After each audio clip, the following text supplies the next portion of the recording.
સવારના 10 વાગ્યાના માણી રહ્યા છીએ। હું જ્યારે વાત કરીશ ત્યારે તમારું બધાનું ધ્યાન અહીંયા હોવું જોઈએ। બધાએ પૂરેપૂરી પ્રામાણિકતાથી મારા વક્તવ્યને સાંભળવાનું છે, કારણ કે આ આખા ગુજરાતનું સન્માન છે। 168 નું સન્માન નથી, ગુજરાત, મહારાષ્ટ્ર તેમજ અન્ય રાજ્યના શિક્ષકોનું સન્માન છે।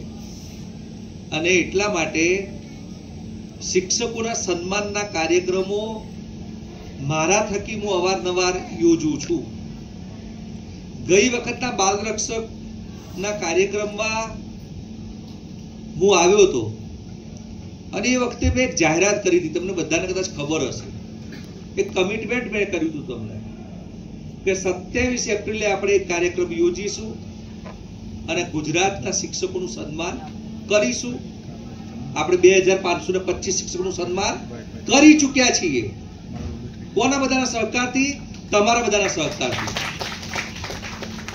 હવે આ જ મંચ ઉપરથી હું જાહેરાત કરું છું કે આવનારા દિવસોમાં આપણે મહેન્દ્રભાઈ, રાજ્ય સરકારનો એવોર્ડ તો મળ્યો, તમને ખૂબ ખૂબ અભિનંદન, પણ 11,111 શિક્ષકોનું સન્માન કરવું છે આપણે 33 જિલ્લાના, અને એમાં તમારે સૌએ જ ભૂમિકા ભજવવાની છે।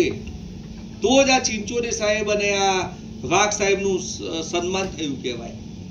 આપણે 11,111 શિક્ષકોને સ્વચ્છતાનો સંદેશ લઈને આપણે જવું છે, સ્વચ્છતાની થીમ ઉપર આપણે જવું છે। આપણે ગઈ વખતે આપણે કઈ થીમ ઉપર ગયા હતા? પર્યાવરણ સંરક્ષણની થીમ ઉપર ગયા હતા। 2525 શિક્ષકોએ તાકાત બતાડી, તો એના કારણે આપણે શું થયું? આપણે 2.5 થી 3 લાખ વૃક્ષો એ 2525 શિક્ષકોના માધ્યમથી આપણે ઉગાડ્યા। હવે પ્લાસ્ટિક મુક્ત ગુજરાતની વાત પણ આપણે એમાં કરી અને મિનેશ પ્રજાપતિએ પણ સરસ મજાનું આખું આહવાન ઉપાડ્યું કપડવંજથી। આજે આપણે વાર્તાના વડલા દ્વારા અને તખુભાઈ સાણસુરે પણ જીવરામ જોશીની પેલી બધી વાર્તાઓ, મિયા ફુસકીની વાત અને બધી બાબતોને આપણે સૌએ પાછી યાદ કરી। શિક્ષકે આ જ કરવાનું છે। આપણે NCF અને NEP, national education policy, bagless ડેની જે વાત જે છે, આનંદદાયી શનિવારની જે વાત જે છે, તો એની અંદર આત્મનિર્ભર ભારત જે આપણે બનાવવું છે, તો એના માટે આપણે સૌએ પહેલા આત્મનિર્ભર ગુજરાત અને આત્મનિર્ભર અન્ય રાજ્યો બનાવવા પડશે, તો જ આપણે આત્મનિર્ભર ભારત બનાવી શકીશું। અને એટલા માટે બેગલેસ ડેની અંદર વોકેશનલ સબ્જેક્ટની વાત કરવામાં આવી છે। એટલે આપણે આપણા બાળકોને સ્કિલ બેઝડ એજ્યુકેશન આપવાનું છે। અને એટલા માટે જે સ્ટાર્ટઅપ ગુજરાતની જે વાત છે એમાં આપણે સૌએ કટિબદ્ધ થવાનું છે। આવનારા દિવસોમાં સરદાર યાત્રા થઈ રહી છે, તો આપણી એકતાની વાત, અખંડિતતાની વાત અને સંવિધાન દિવસની એની એકતા યાત્રા બહાર પડવાની છે। તો એ બધા જ કાર્યક્રમો જે થાય એ બધા જ કાર્યક્રમોની અંદર આપણી સહભાગિતા આપણે વધારવાની છે। આ 168 લોકો દિખાર પામવા જોઈએ। આજે તમને એવોર્ડ મળી ગયો, એના શું ક્રાઇટેરિયા હતા એ આપણે જાણવા નથી। આપણે એવું જ સમજી લઈએ કે આજથી આપણે ક્રાઇટેરિયા, આજથી જ ક્રાઇટેરિયા આપણે બનાવ્યો છે અને એ રીતે આપણે સ્કૂલની અંદર કામ કરીશું, તો જ આ બંને સાહેબોનું સન્માન થશે, ચિંચોરી સાહેબનું અને વાઘ સાહેબનું। કારણ કે શું થઈ જાય છે, એવોર્ડ આપ્યા પછી, સન્માન આપ્યા પછી નેગેટિવિટી માર્કેટમાં ખૂબ બધી છે, નકારાત્મકતા ખૂબ છે। કાર્યક્રમ કરવો, મહારાષ્ટ્રથી આવવું, ફ્લાઇટમાં આવવું, એ કઈ જેવી તેવી વસ્તુ નથી। પણ તમારે કોઈ ટિપ્પણી કરવી તો ટિપ્પણી કરવા માટે ખાલી લૂલી જલાવવાની હોય છે, પણ કર્મ કરવા માટે, એટલા માટે હું તમને વારંવાર એક વાત કહું છું કે સજ્જનોએ સક્રિય થવું પડશે। સજ્જનો જ નિષ્ક્રિય છે અને એટલા માટે સમાજ તમને મતલબ કે વગોવે છે। કારણ કે જેને કામ નથી કરવું, આજે આ રવિવારનો દિવસ છે, તમે તમારો રવિવારનો દિવસ અહીંયા આપી રહ્યા છો, જે એકચ્યુઅલમાં પરિવારનો દિવસ છે। તો પરિવારનો દિવસ આપણે શાના માટે આપીએ છીએ? આ સન્માનના કંઈ આપણે ભૂખ્યા નથી, પણ આપણે કંઈક કર્યું છે. અને આ ચિચોરી સાહેબ અને વાઘ સાહેબ અને ધર્મેશ જોશી સાહેબ ક્યાં છે? ઉભા થાઓ પ્લીઝ, પ્લીઝ ઉભા થાઓ. આને તાળીઓથી બતાવી લો.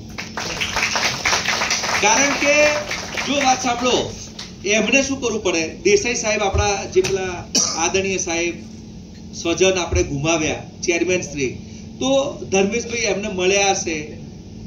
તમે તો કોઈ મળવા ગયા નથી. તો ધર્મેશભાઈએ પણ, એ પોતે ગોધરા રહે છે, ગોધરાથી વડોદરા આવ્યા હશે, એમને સમયદાન આપ્યું છે, એમને કેટર્સનો ઓર્ડર આપ્યો છે, સમયદાન આપ્યું છે, એમને આ હોલનું બુકિંગ કરાયું છે, સમયદાન આપ્યું છે. અને એટલા માટે ઘણી વખતે પૈસા કરતા પણ સમય વધારે કિંમતી છે.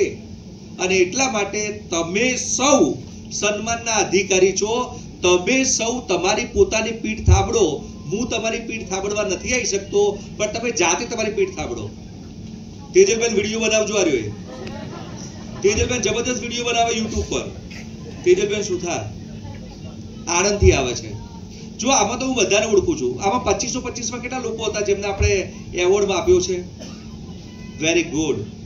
તો તમારા બધાનું ઉત્તરદાયિત્વ થઈ જાય છે કે હવે જ્યારે આપણે 11111 નો કાર્યક્રમ કરશું, એટલે તમારા જેવા તમારે કેટલા લોકો શોધવાના રહેશે?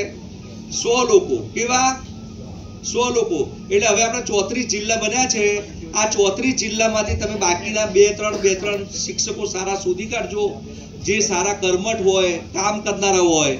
અને જ્યારે આપણે 11111 શિક્ષકોની તાકાત લઈને જ્યારે ચાલીશું, ત્યારે આપણે જે ધારીશું એ બધું કરી શકીશું.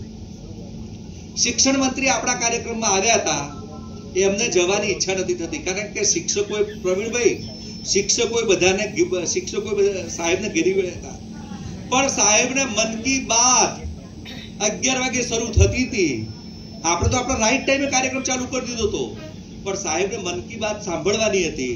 એટલે સાહેબ આપણા કાર્યક્રમમાંથી દુઃખ સાથે વિદાય લીધી સાહેબે. પણ સાહેબને એવું લાગ્યું કે મજા આવી ગઈ, માહોલ બન્યો હતો. આપણે સરસ મજાનો એસી હોલ ને બધું બુક કરાયું હતું. હવે આપણે 10 ફેઝમાં એ કાર્યક્રમ કરવા જઈ રહ્યા છીએ. આવનારા દિવસોમાં આપણે 10 રવિવાર આપવાના છીએ. 1100 ના પેલા લોટ પાડવાના છીએ. અને 10 જિલ્લામાં આપણે કાર્યક્રમ કરવાના છીએ. એક કાર્યક્રમ આપણે પાલનપુર કરવાના છીએ, એક કાર્યક્રમ આપણે મહેસાણા કરવાના છીએ, એક કાર્યક્રમ આપણે સુરત કરવાના છીએ, રાજકોટ કરવાના છીએ, પોરબંદર કરવાના છીએ, જુનાગઢ કરવાના છીએ. આવા આપણે 10 પ્લેસ નક્કી કર્યા. ગાંધીનગર તો આપણે અચૂક કરવાના છીએ, કારણ કે ગાંધીનગરમાં કાર્યક્રમ કરવાથી શું થાય છે ખબર તમને? લિફ્ટ મળે છે. અને ડીએન દસ્તુર સાહેબ એમ કહેતા કે તમે જે કરો એનું શું કરવાનું ભાઈ? ઢોલ પીટવાનો. શું કરવાનું? ઢોલ પીટવાનો. એમાં કોઈ શરમ સંકોચ રાખવાનું નહીં, કારણ કે તમે જે કરો છો એ અનેકો કરતા સારું કરો છો. અને એટલા માટે આપણી જાહેરાતનો ઢોલ પીટવાનો. કારણ કે આપણને તો મોદી સાહેબે આ શીખવાડ્યું છે, બ્રાન્ડ ગુજરાત. અમે લોકો ત્યાં મહારાષ્ટ્રમાં ગયા તો ખાલી એમ કહીએ છીએ કે ગુજરાત, તો કે ગુજરાત કે લોક બહુ અચ્છે હોતે હૈ. એટલે મોદી સાહેબે આપણી વેલ્યુ વધારી છે. અને ચિંચોરી સાહેબ ને વાઘ સાહેબે પણ શું કીધું કે અમે દર વર્ષે એક કાર્યક્રમ તો ગુજરાતમાં કરીશું જ. 5 કાર્યક્રમો થઈ ગયા છે ગુજરાતમાં, અને આવનારો 6થો કાર્યક્રમ પણ અહીંયા થવાનો છે. અને મારા પેલા બેનને બહુ